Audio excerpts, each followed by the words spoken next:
That's enough for tonight.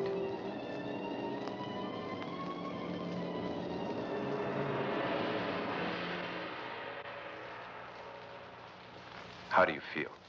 Tired. Margaret, please give me a hand. Your husband must rest now.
That Sanskrit.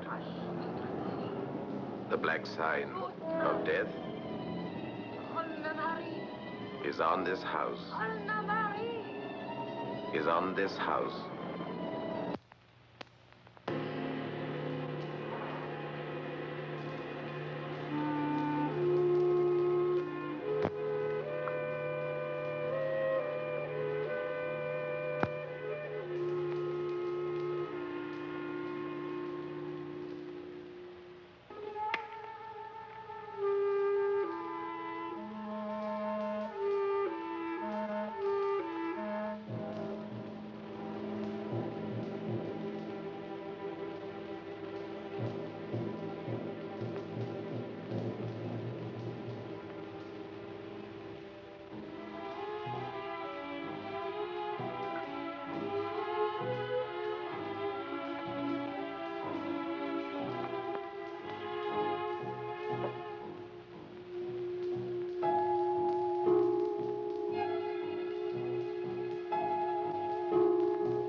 A little under the weather, aren't you?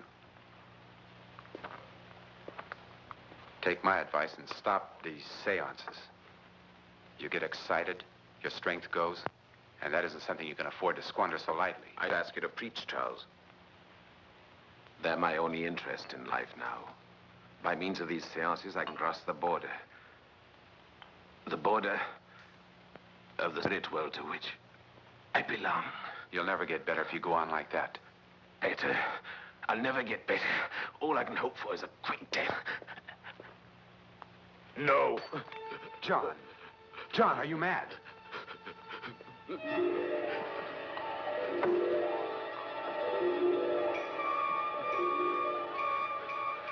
It's useless. The poison does its work too quickly for it to be effective now. You must drink this antidote. Drink it. Drink it.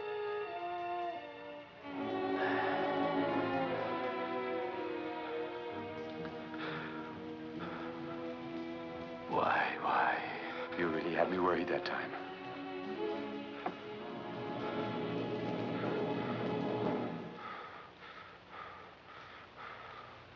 Don't you realize you must get well? You must. It isn't only your life, it's your theory, your cure. That wonderful inspiration that'll save the lives of millions of poor cripples. Yes. I mustn't forget the efforts that you've made. It's a heavy responsibility for a doctor to give lethal poison to a wealthy patient. These two poisons will stimulate your limbs back to life. I know it. Thank you. Give me faith. And if you change your mind, Charles, it would be simple to put me away. A drop more poison, too little antidote, and it is natural. You've a declaration signed by me, which limits you to carrying out my preparation. All right, John, that's enough.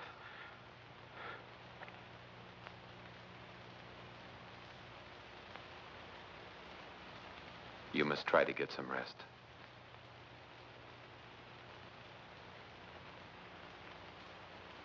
I'm off to the hospital. See you tonight.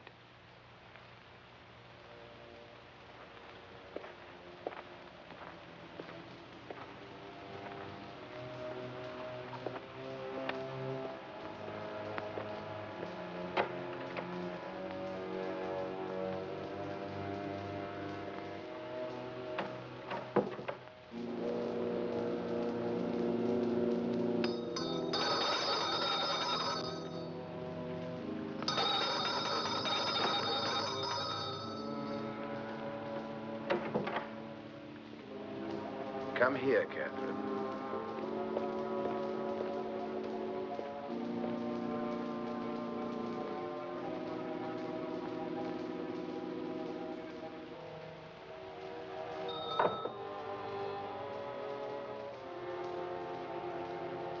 Get me a glass of gin.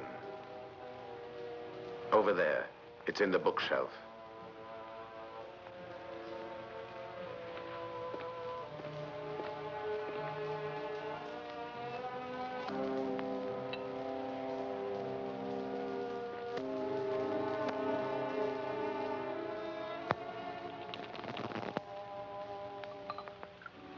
More. Sir, you really shouldn't. The doctor will be angry. I'm the doctor.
You are late.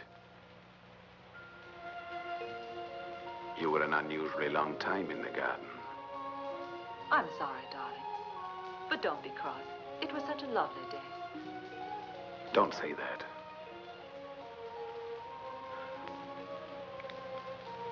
It makes me feel even more of a cripple. John. Oh. Why do you talk like that?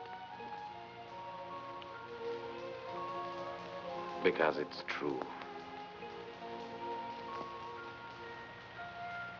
I was watching you down there with Charles.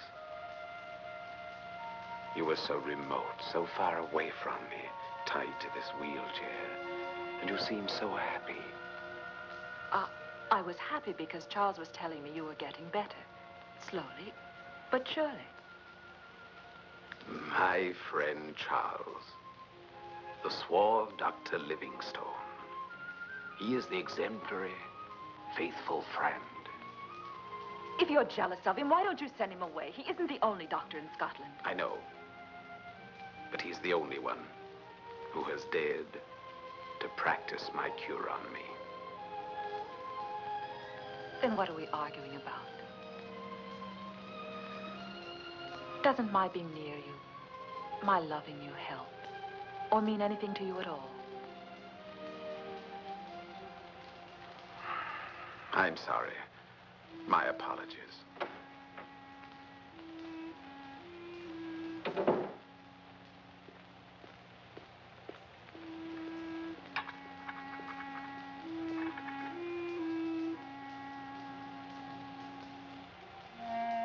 You may go, Captain. I'll do it. You know I want to be the one who takes care of my husband.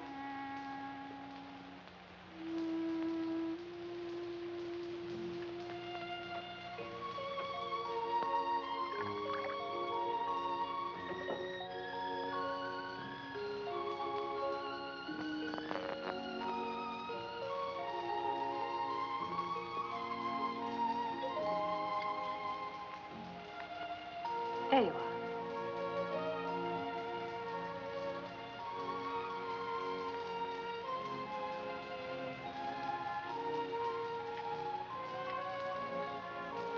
Is that all? That's all.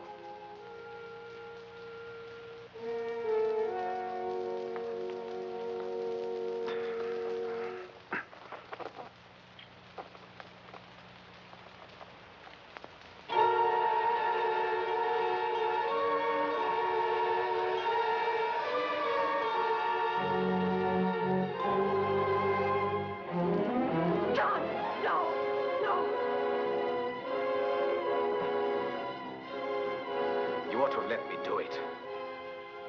I'm just a living corpse. No, John, no. Don't talk like that. One day you might regret that you stopped me from killing myself. Who gave you the revolver? Was it Catherine? No. It's been hidden in here for years, among the books.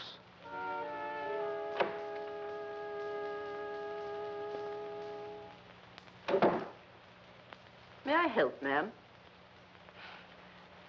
Thank you. I'll manage alone.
I can't go on living this part anymore. I can't go on being the devoted nurse and the loving wife.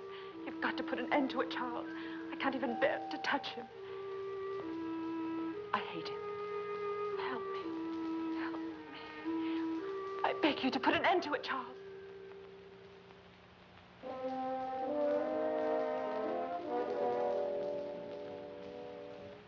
It's impossible. You know that as well as I do. I thought you loved me. I thought you would do anything in the world for me. Anything, yes. Not that. But don't you see he's getting better? No, he's not. A cure is a stimulant. It gives him occasional shots of vitality, but it doesn't alter the nature of his disease. Believe me, darling, we won't have to wait much longer. You're lying. You said yourself a cripple can go on living for years and years. You are lying, aren't you? I can't stand it, I tell you. I can't stand it, Charles. I can't. You can just abandon it all and leave it. You can leave him, you can leave me, you can do anything you like. I'll never leave you. Then free me. Charles, if you don't do it, I'm going to. Do you hear? No. No, Margaret. Charles. I will, I swear it.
We heard it at a restaurant in Copenhagen.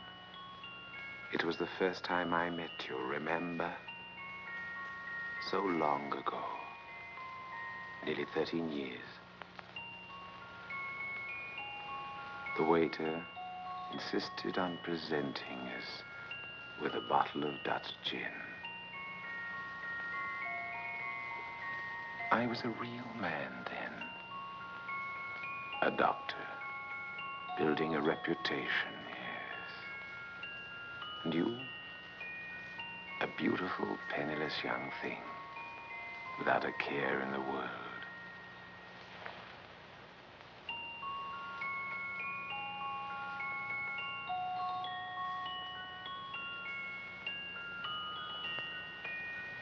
How happy we were then. As happy as two children on holiday.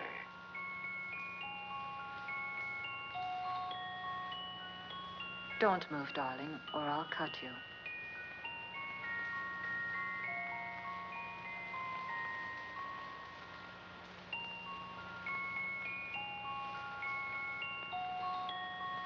Pour me some gin. You know you shouldn't. It brings back memories.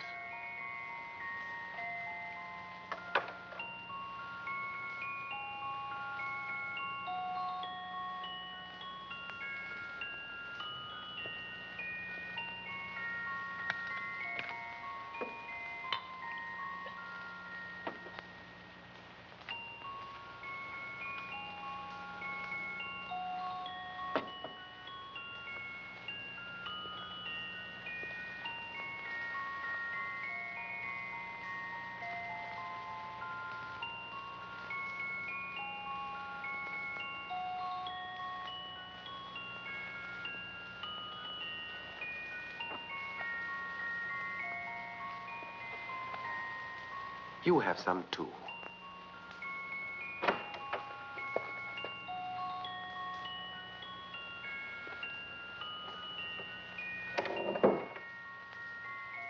Good evening, Canon Owens. You look the picture of health. Good evening, Mrs. Hichcock.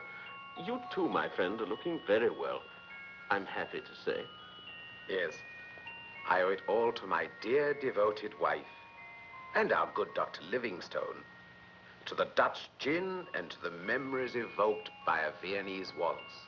Then, since you are in such good spirits, Dr. Hichcock, perhaps you will have patience enough to listen to me. Oh, no. Thank you. I never drink. What I have to say is not altogether pleasant. Out with it, Canon Owens. Have you come to tell me that the people are still gossiping about the devilish rites being conducted in the house of evil, crippled Dr. Hichcock? Please, Dr. Hichcock, you shouldn't treat this matter so lightly. What I mean to say is, the townspeople are saying that your experiments are very close to black magic. And you must remember that not very long ago they were witch hunters. And they are also saying, Dr. Hichcock, that the devil has set his mouth. So you also believe that I'm actually in league with the devil. Is that right, Canon Owens? The devil is more real a person than our modern world would have it, Dr. Hichcock. Come, can't you forget these experiments? I appeal to you as a man of science. Surely you should be the first one to despise superstition. It is no superstition, Canon, I assure you. It is all basically scientific. Well, then, I warn you, Dr. Hichcock, you are playing with forces which are best left alone. I entreat you, confine yourself to your scientific studies like these here. Don't touch that. That vial holds curare, one of the deadliest poisons. If even the slightest scratch on your hand were to be touched by it, you might have ended your days in a wheelchair like me. Usually, curare kills. But in small doses, it paralyzes. Oh, I'm sorry. I didn't know.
Never forget that.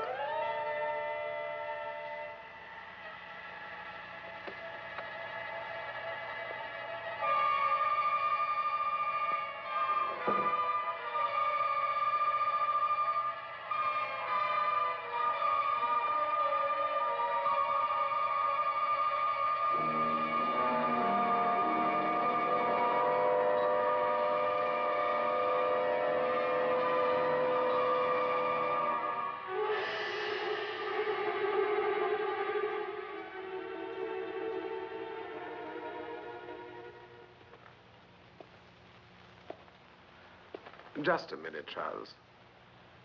The Queen moves to H7. Checkmate. Exactly. If it weren't for the doctor with the injection and the hypodermic, I'd ask for my revenge. I'm afraid, Dr. Hitchcock, it's getting late, and I think we ought to go now, or else we'll have all the people in the town saying that the chief constable is neglecting his duties, and that criminal activity is increasing in the county, and we wouldn't want that now, would we? Don't forget that. No, no, no. No fear of that. I'll see you tomorrow. Tomorrow?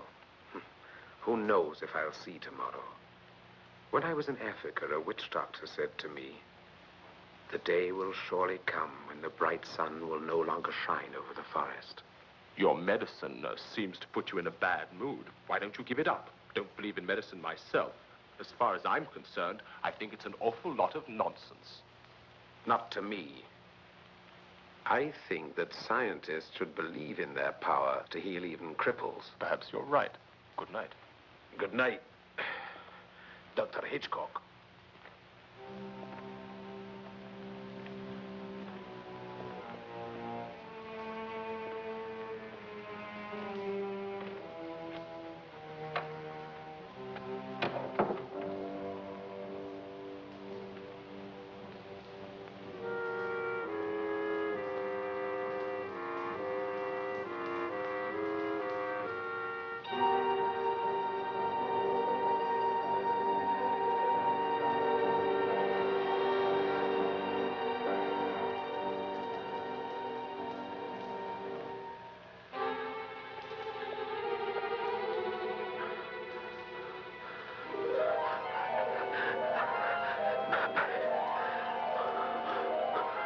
Be quick. Be quick. Give me the antidote. What's the matter, Charles? Give me the antidote, please. Please, Charles. Please. I'm suffocating.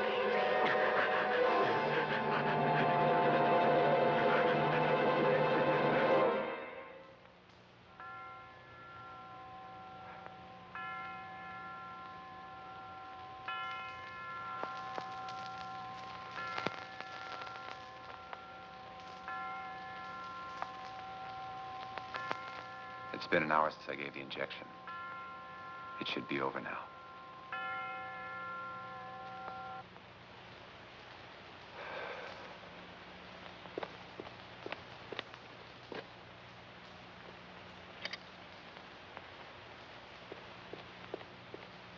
If you are waiting for Dr. Hichcock, he's not coming. Oh, it's my fault. I'm sorry. He told me to say he was dining in his room tonight.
He's been dead for more than an hour.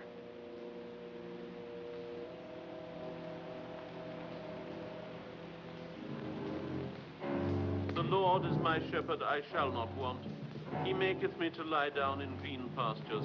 He leadeth me beside the still waters. He restoreth my soul. He leadeth me in the paths of righteousness for his name's sake. Yea, though I walk through the valley of the shadow of death, I shall fear no evil.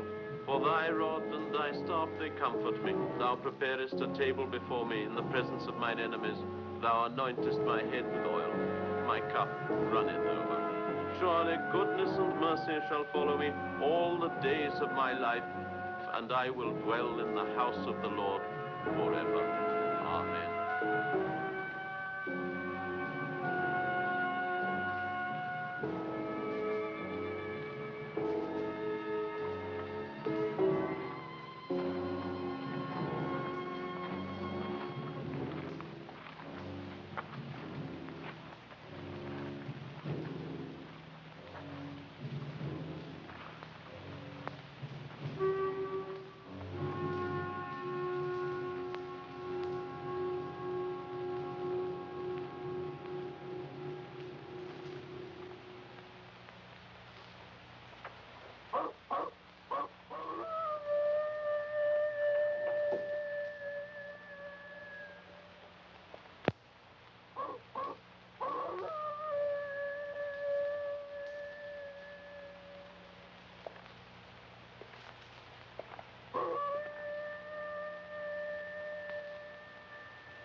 Oh, Charles, please, not now.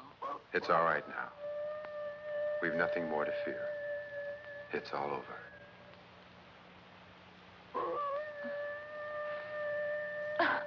I can't stand it. I wish he'd go away. Margaret, what are you thinking of? You mustn't lose control. We knew it would be difficult, but remember, we have each other. Oh, stop him, please. Make him stop. Make him stop.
What's that?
Margaret!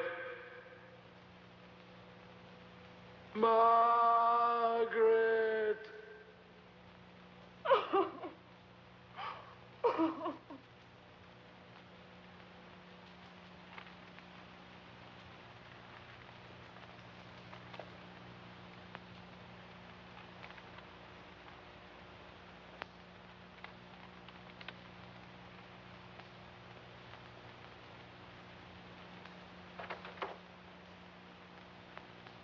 Madam apologizes. She'll be down How at is once. she? She's not too well, sir. It's strange. I wouldn't have thought her so sensitive. The master's death has upset her, and if I may take the liberty, sir, I don't think you should leave the house now. Madam needs your care. Please, Dr. Livingstone, stay with her. She's taking it hard. Yes, I'll stay.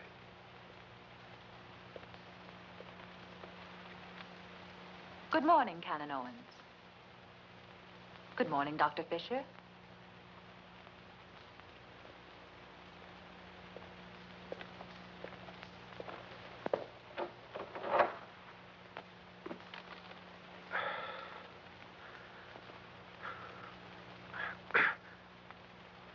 The last time I saw our poor friend, that is to say the night before his demise, he seemed strangely excited.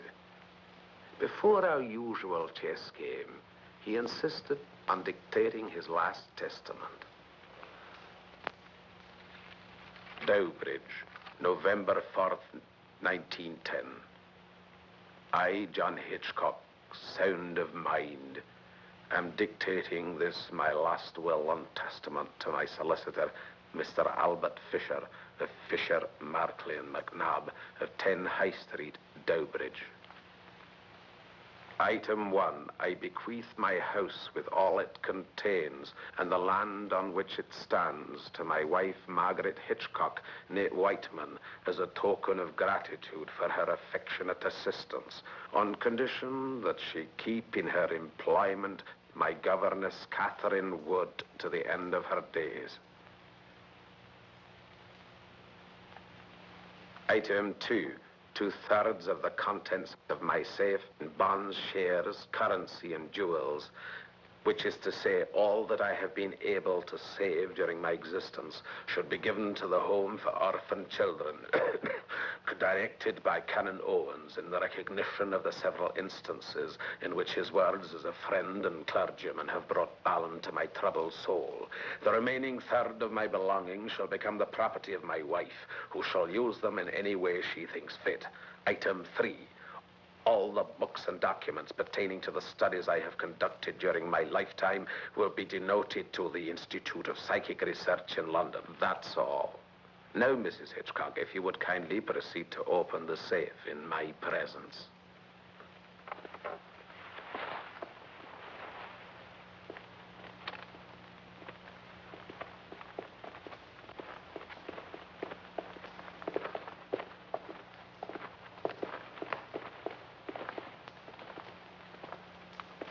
The key is in the drawer of that desk, Mr. Fisher. You'll find it yourself by opening it.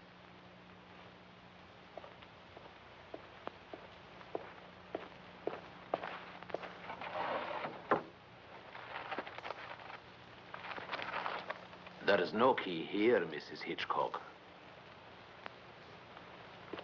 Strange.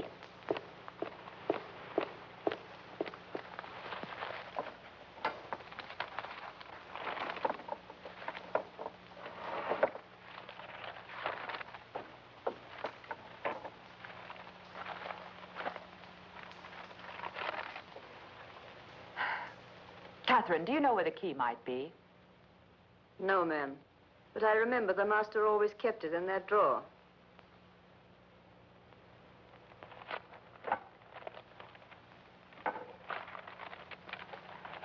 There's no hurry, Mrs. Hitchcock. You can take your time. And if you think it necessary, Canon Owens and I can have the safe sealed. Oh, good heavens. I wouldn't dream of it. In that case, Mrs. Hitchcock, will you kindly inform me as soon as you find the key? Should it really be lost, we shall have to apply to the magistrates for authority to have the safe forced.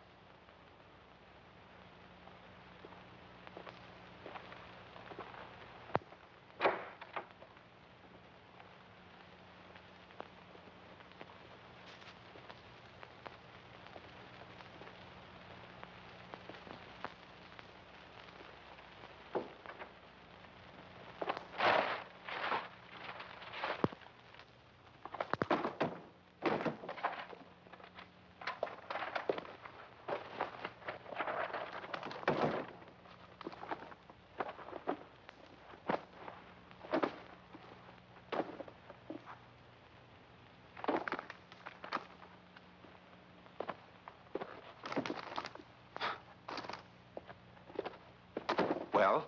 Nothing.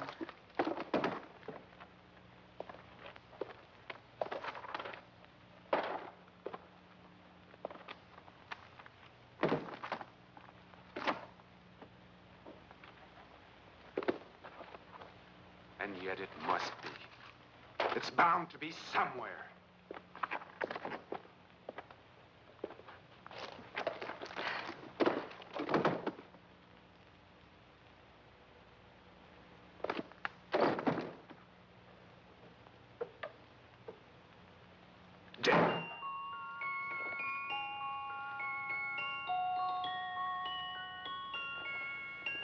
No!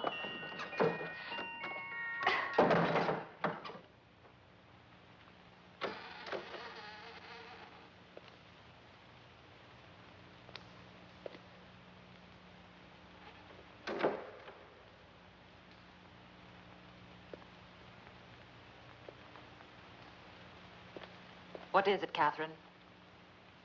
There's something I've got to tell you, ma'am. The master sometimes kept the key to the safe on his person.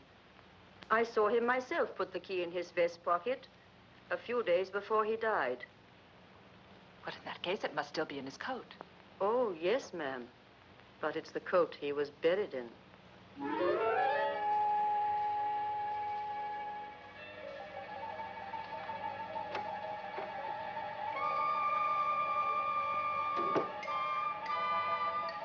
Well, you see, John has the last laugh. There's 150,000 pounds in shares and jewels in that awful safe of John's. Oh, 60% of which is to go into the greedy hands of dear, Christian-minded, charitable Canon Owens. It's so funny when you think what we've risked together for the benefit of those poor orphans. And dear Canon Owens. Oh, it's so terrible. Don't you think it's funny? Stop it, Margaret. Margaret! Margaret! Oh, the key's buried with him, buried with him, buried. We can't force the safe. They'd find out. Of course not. All we need's the key. Charles, I want that key.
It's the effect of the injections. They hasten decay.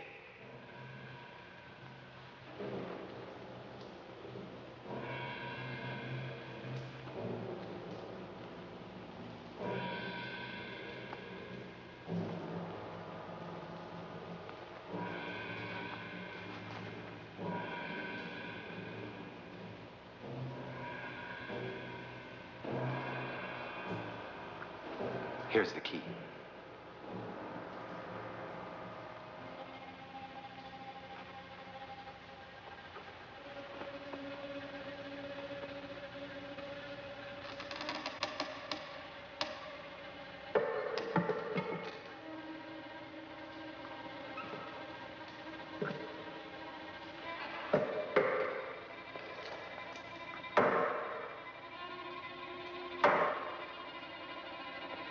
Come along.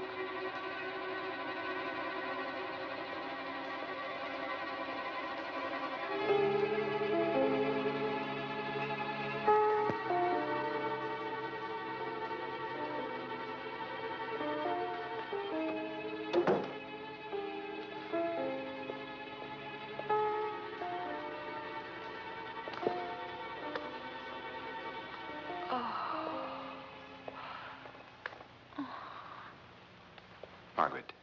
Margaret. We've got it. That's all that matters. Let's open it. Come on.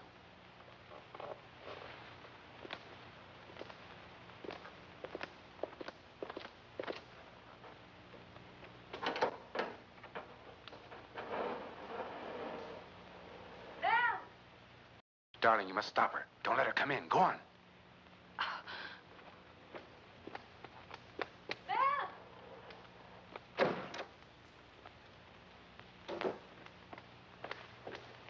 Ma'am, excuse me. I was wondering... Oh, did you hurt yourself, ma'am? How terrible. What happened? No, it's nothing. What do you want? Is Dr. Livingstone upstairs? Yes? Why? They're asking for him at the hospital. It's very urgent. All right, I'll tell him. Oh. Can I help you, ma'am? It's all right, Catherine. Let me help you. No.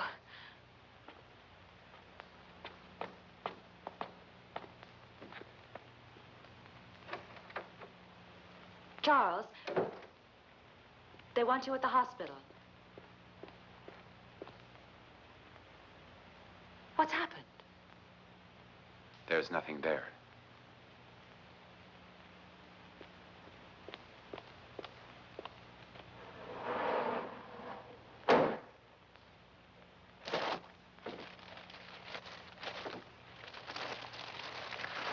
I tell you, there's nothing there. No money, no... just papers and documents.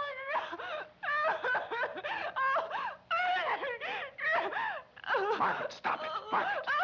Margaret. Don't shout. Stop it. Stop it. Shut up. Stop it. Stop it. Calm yourself. Stop it.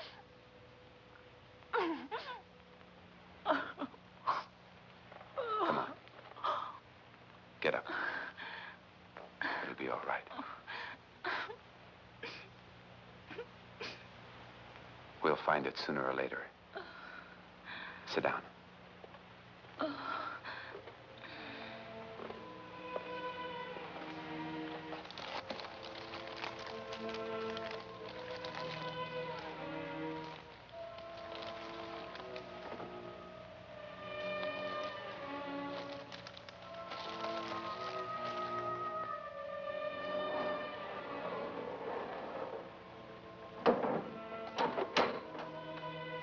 I'll throw the key into the lake.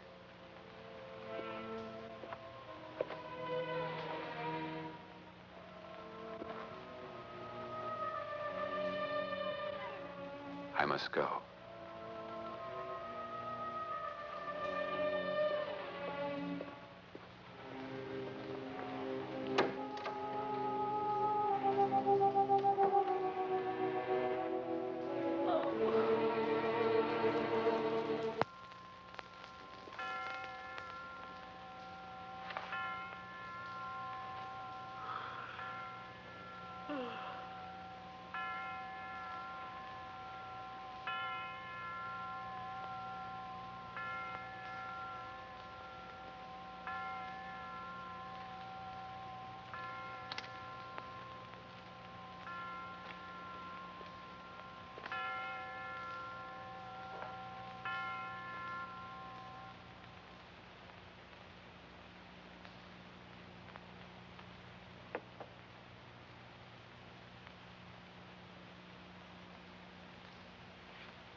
Charles, is that you?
I saw him.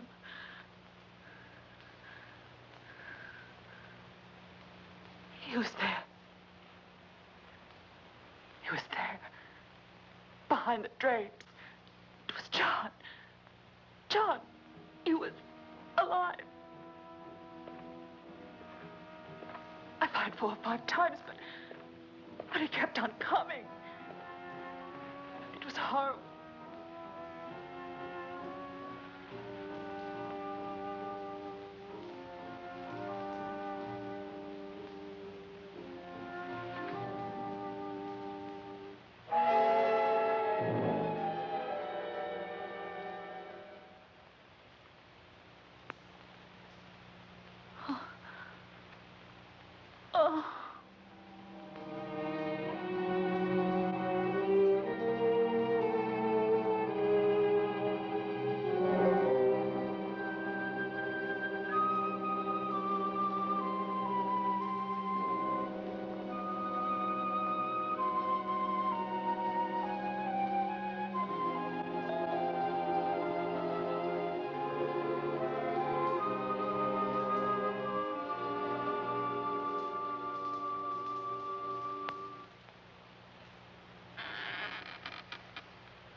Listen.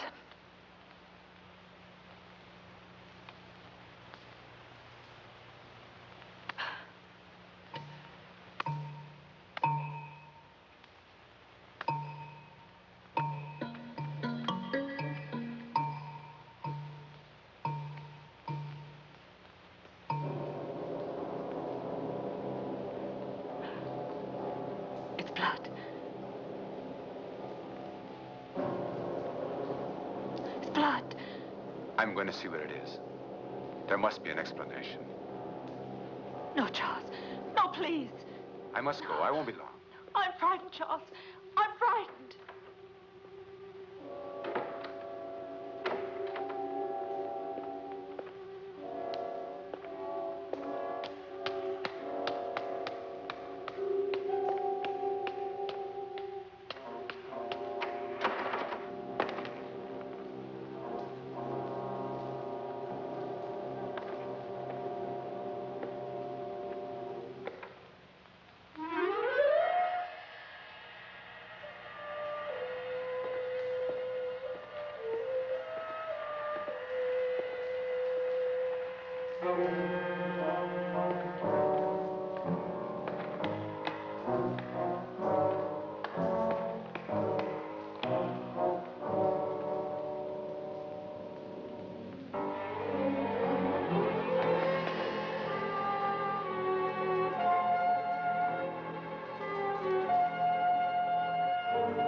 Must you sneak up on me like that?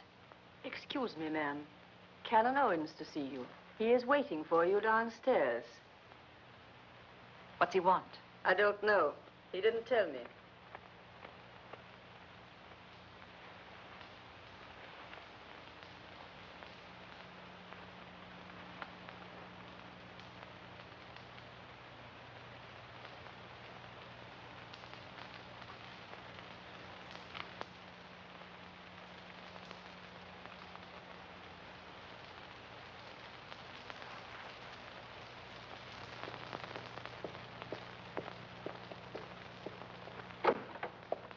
Good morning, Mrs. Hitchcock. Good morning. Please sit down.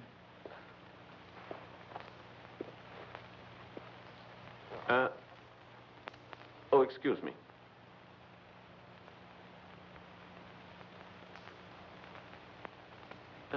We missed you in church today, Mrs. Hitchcock. Surely you haven't forgotten. What? The memorial service for your husband.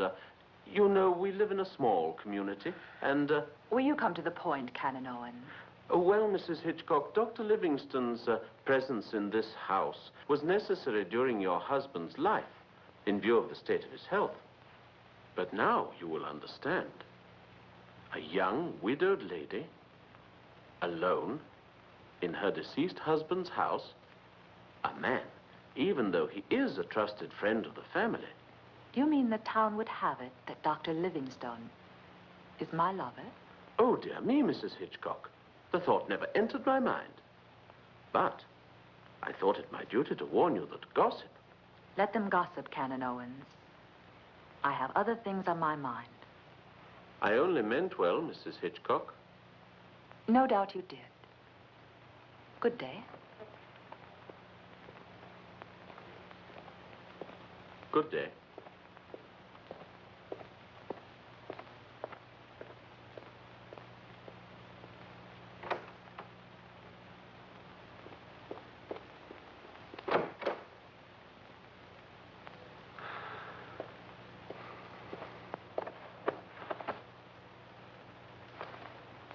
Have you gone crazy?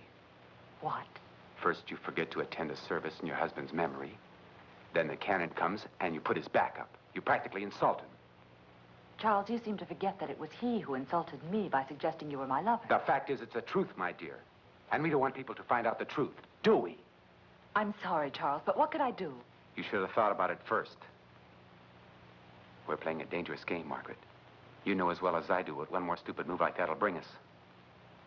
Darling, please don't turn against me now. I'm not turning against you. If I would do that, I'd have done it a long time ago, long before you dragged me down to this. I dragged you. It was you who killed him. Don't you ever say that again. Never. Charles, you're hurting me. Stop it. You wanted him dead. You pushed me into this.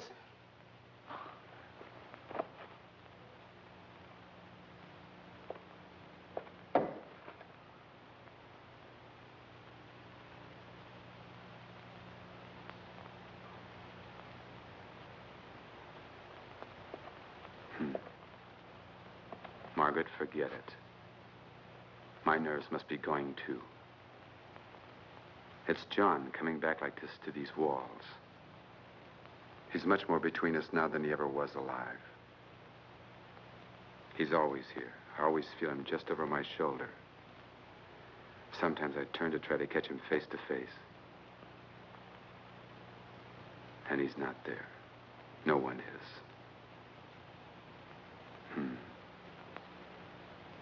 Oh, well. We're in this together. That's all that matters. I'm going to go upstairs and try to get some sleep. Remember, we must be very careful now. We're being watched.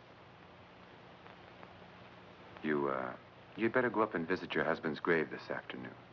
Take him some flowers. And be sure that someone sees you do it. Just as you say, Charles. I'm only saying it for our own good.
You really should try and eat something, ma'am. It's not good for you to go on day after day without having any food.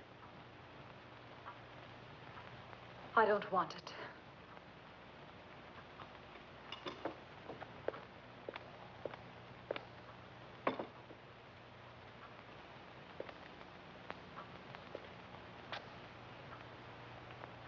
Shall I stay up and wait till Dr. Livingston comes, ma'am? Do you want me to wait for Dr. Livingston, ma'am? Oh. Don't you hear it? Don't you hear it? Hear what, ma'am? You know perfectly well what. It's coming from upstairs.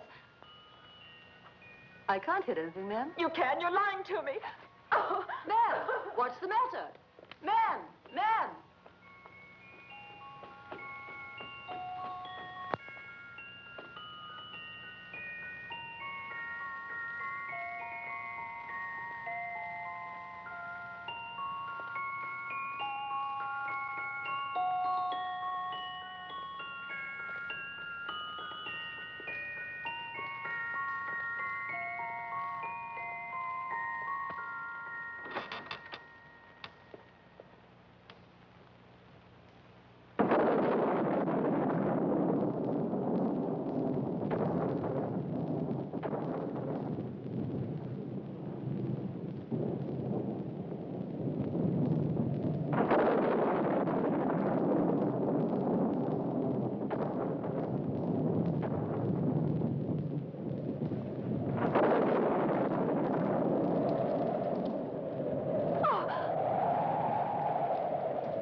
This was the master's favorite snuff box.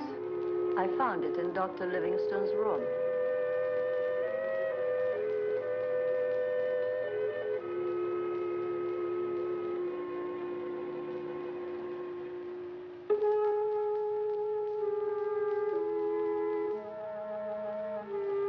Yes, I remember now. The safe was already open when Catherine called.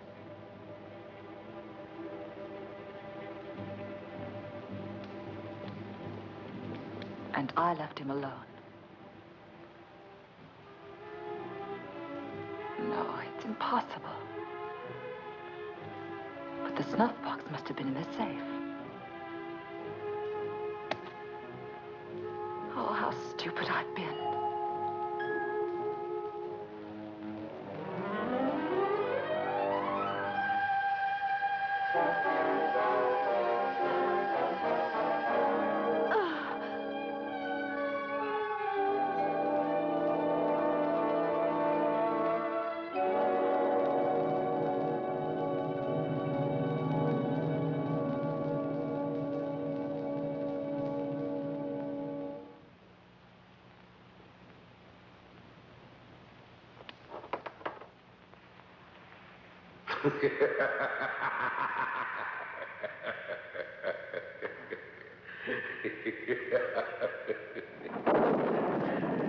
I know what you are looking for, Margaret. But it's not here. It's not here. John.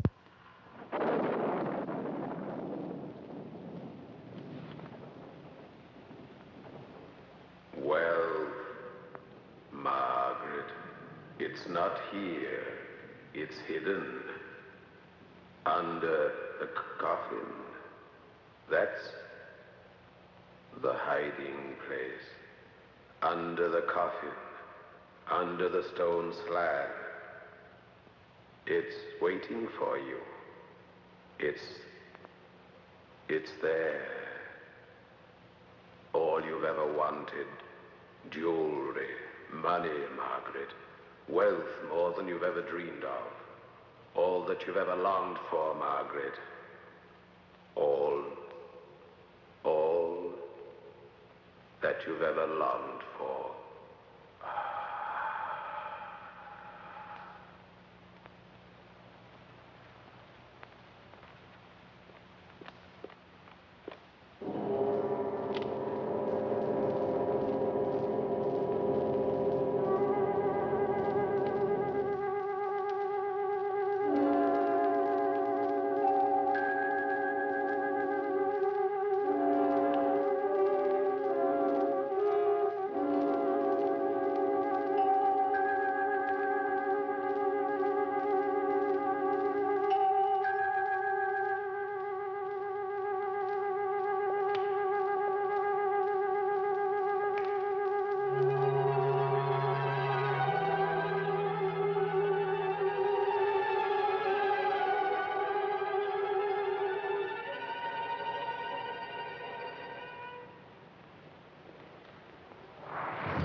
Why are you spying on me like that? Somebody got to it before you did.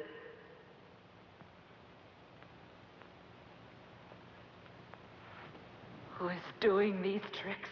Who is it? Who is it? That's not hard to understand. Who lives in this house besides you and me? It's very clear, isn't it? No. There's no one else, is there?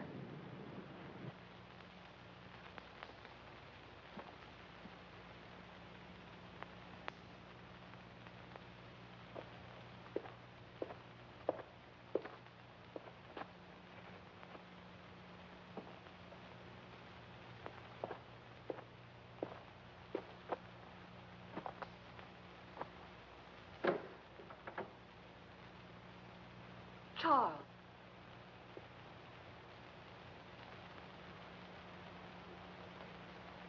Margaret, I'm leaving here. Why? Because I finally realized that everything we hoped for is being gradually destroyed. Even if we found that money and could get away from here, it would be too late. We would only go on destroying each other. I'm sorry, but... No, what's done cannot be undone. You said so yourself not very long ago. That's right. But I can get out before more evil is done. Before we completely destroy each other. Why these silly qualms of conscience all of a sudden? I feel like a man waking from a dream. And I realize now, for the very first time, what we've done. Charles, please don't go away. I'll do what I have to do, Margaret. Charles, everything I've done has been to have you with me forever. That's all I've ever wanted out of life. Don't leave me alone, Charles. We are both alone now, Margaret. Perhaps forever. Don't you understand that? Being together would be like living in a nightmare. But I love you, Charles. I can't live without you. It's too late for love and feeling. You once loved your husband, didn't you? Well, that's all over and done with now. But you'll forget me, just like you've forgotten the other. But that's not true. I love you. No, Charles.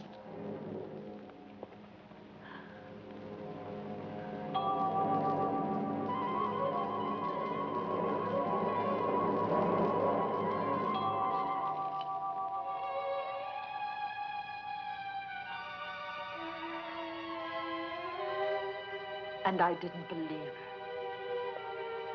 I didn't believe my own eyes. But... Margaret, I didn't know about this. Yes. You don't think that I...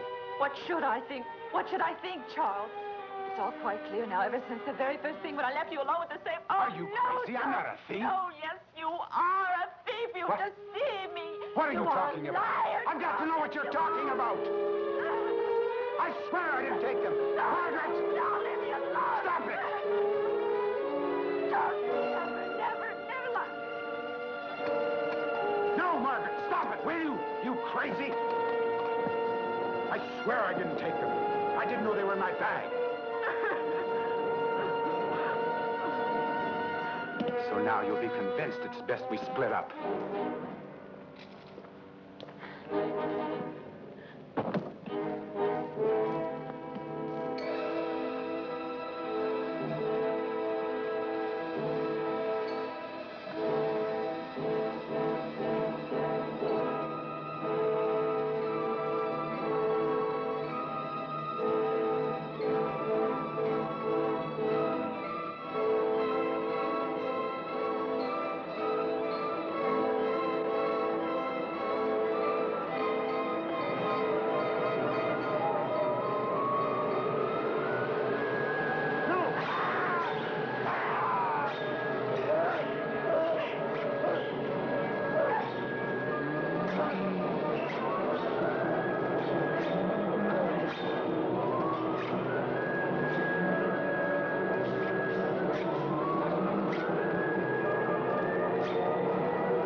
Margaret, you're trembling.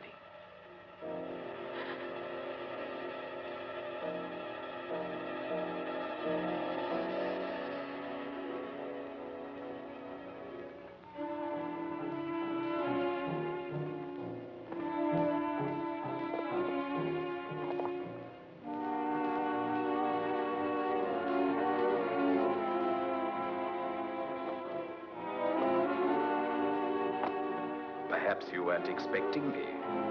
You should be accustomed to my materializing by now.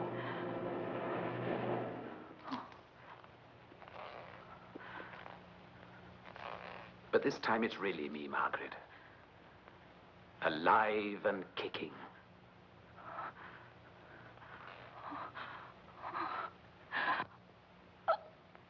Just feel how strong my grip is. But I won't kill you. No.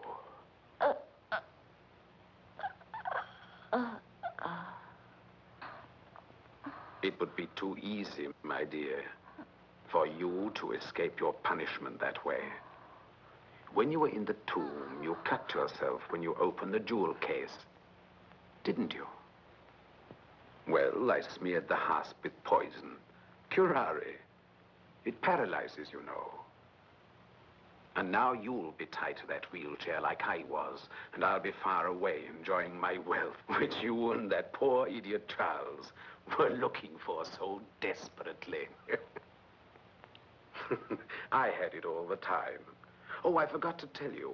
You were wrong about Charles. He didn't take the jewels. Catherine put them in his bag. He really loved you. George. I planned it all. It was Catherine who loaded the revolver with blank cartridges when you shot at my ghost. But when you so kindly fainted, she shot a few bullets into the wall and you went crazy with fear. You know, it all started when I realized I was really getting better. I wanted to bring you the good news. And I found you in the arms of Charles on the floor. You decided to get rid of me. But I replaced the curare with a liquid which produced apparent death, putting another corpse in my coffin, causing you to look feverishly for the estate, persecuting you incessantly night and day, appearing to you as a psychic materialization. Was all very simple, wasn't it, Catherine? Have you prepared everything for our departure, Catherine? Yes, sir. Perfect. Thank you for all you've done for me. You've been a great help. Thank you. Go now.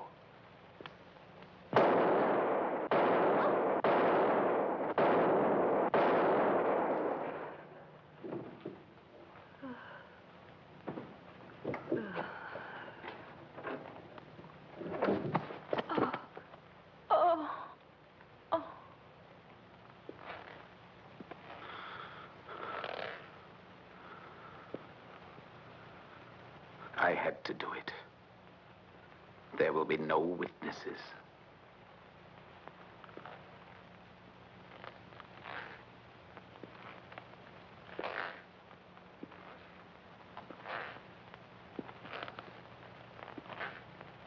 Margaret, one last favor, darling. Your fingerprints on the revolver butt, thank you. Now you'll be accused of her death, too. Poor Catherine. When she called the police for me, she didn't realize she was asking them to come here to investigate not Charles's death, but her own. Amusing, isn't it? Soon, my darling, you will be completely paralyzed.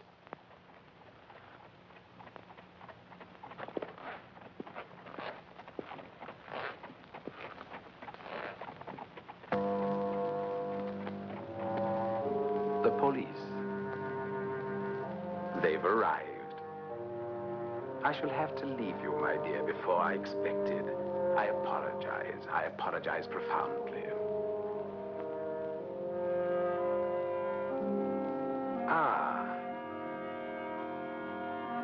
my faithful Dutch friend, Jin. I see that you're cultivating all my habits. You've poured yourself a glass. Your good health. Or rather, your ill health. And to our memories of Copenhagen.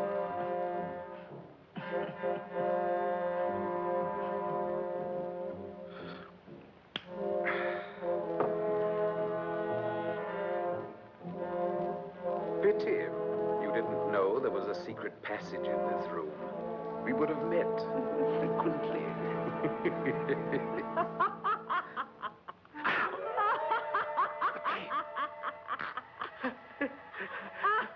I'm suffocating.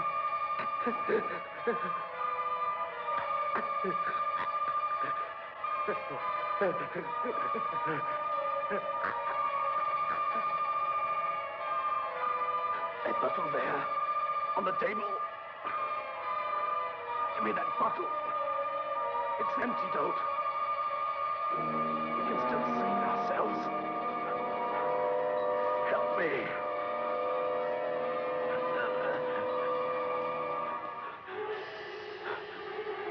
Margaret, please, give me the antidote, Margaret.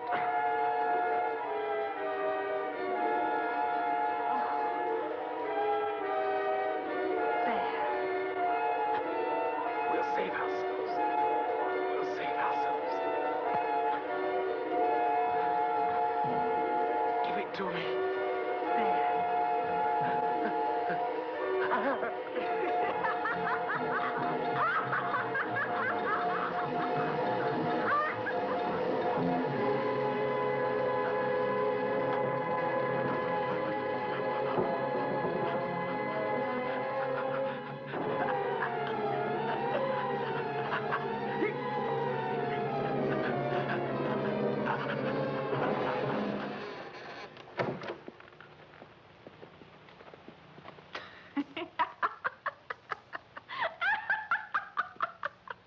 Take her away.